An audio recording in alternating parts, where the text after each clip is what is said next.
आसमान किसी परमाणु बम की तरह आग उगलता है। चेहरे पर इसकी गर्मी थपेड़ों की तरह लगती है, आंखें जलती है और हर चीज़ धूसर धुंधली होती है और बर्दाश्त के बाहर रोशनी का सामना होता है। पानी से भी काम नहीं चलता क्योंकि ये हवा से भी गर्म होता है। लोग बहुत तेज़ी से मरते हैं।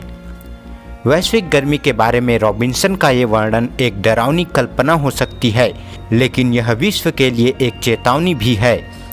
भारत उन देशों में से एक है जो गर्मी से सबसे ज़्यादा प्रभावित और संवेदनशील है। गर्म दिनों और रातों की संख्या में काफ़ी वृद्धि हुई है और 2050 तक इसमें 2 से 4 गुना तक बढ़ने का अनुमान है। समय से पहले हीट वेव के आने व लंबे समय तक रहने और इसके हर साल आने का भी अनुमान लगाया जा रहा है। मौसम विभाग ने जून महीने के अंत तक औसत से अधिक तापमान और हीट वेव के जारी रहने का अनुमान लगाया है। ग्लोबल वार्मिंग की वजह से 1901 और 2018 के बीच भारत में औसत तापमान में लगभग 0.7% की वृद्धि हुई है।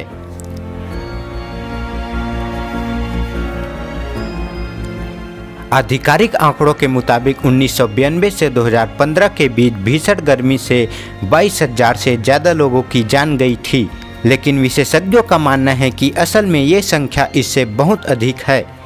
ये आंकड़े इसलिए आंशिक है क्योंकि हम अपने मृत्यु दर के आंकड़ों को ठीक से दर्ज नहीं करते हैं।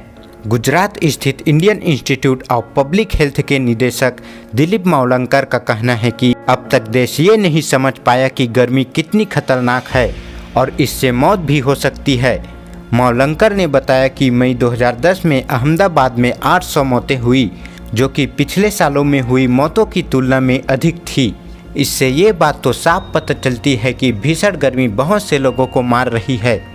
इन मौतों को ध्यान में रखकर इस बढ़ती गर्मी से बचने के लिए प्रोफेसर मावलंकर ने भारत के पहले हीट एक्शन प्लान को बनाने में मदद की और साल 2013 में इस प्लान की शुरुआत हुई।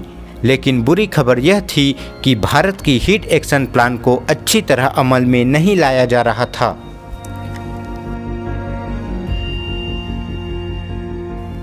सेंटर फॉर पॉलिसी रिसर्च के आदित्य वालियाथन पिल्लई और तमन्ना दलाल ने शहर, जिले और राज्य स्तर पर बनाए गए 37 हीट एक्शन प्लान का अध्ययन किया और इसमें बहुत सी खामियां पाई।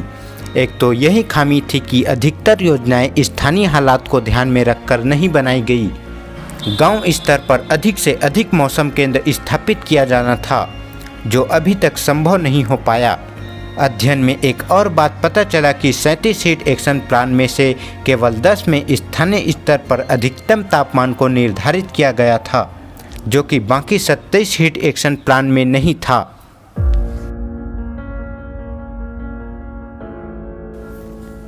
दूसरे शोधकर्ताओं ने पाया कि करीब सभी प्लान खतरे वाले समूहों को चिन्हित करने और उनके लिए योजना तैयार करने में फिसड्डी निकले।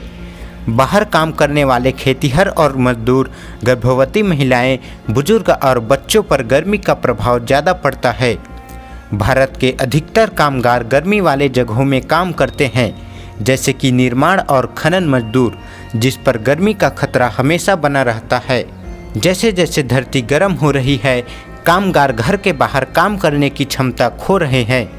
भारी काम करते समय जब शरीर का तापमान बढ़ जाता है तो अत्यधिक गर्मी के चलते शरीर खुद को ठंडा नहीं कर पाता, जिसके कारण शरीर गर्मी के चपेट में आ जाता है।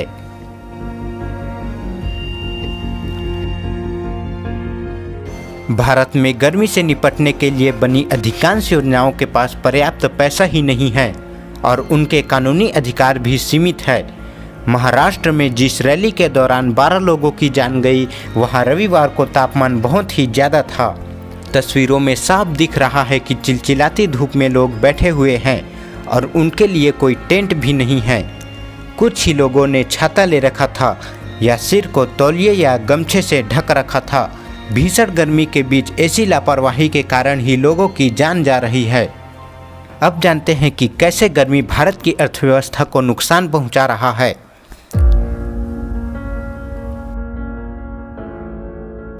मेडिकल जर्नल लैंसेट में प्रकाशित एक अध्ययन के अनुसार भारत में 2017 से 2021 के बीच अत्यधिक गर्मी के कारण होने वाले मौतों की संख्या में 55% का इजाफा देखा गया है। भीषण गर्मी के कारण 2021 में भारत में 167 अरब घंटों के काम का नुकसान हुआ है। गर्मी की वजह से जो नुकसान हुआ वो देश की 5.4% जीडीपी के बराबर है।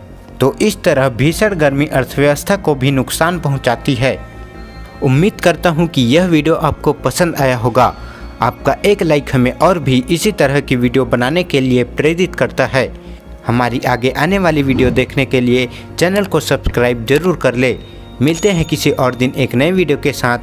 वीडियो को अंत तक देखने के लिए आपका बहुत बहुत धन्यवाद।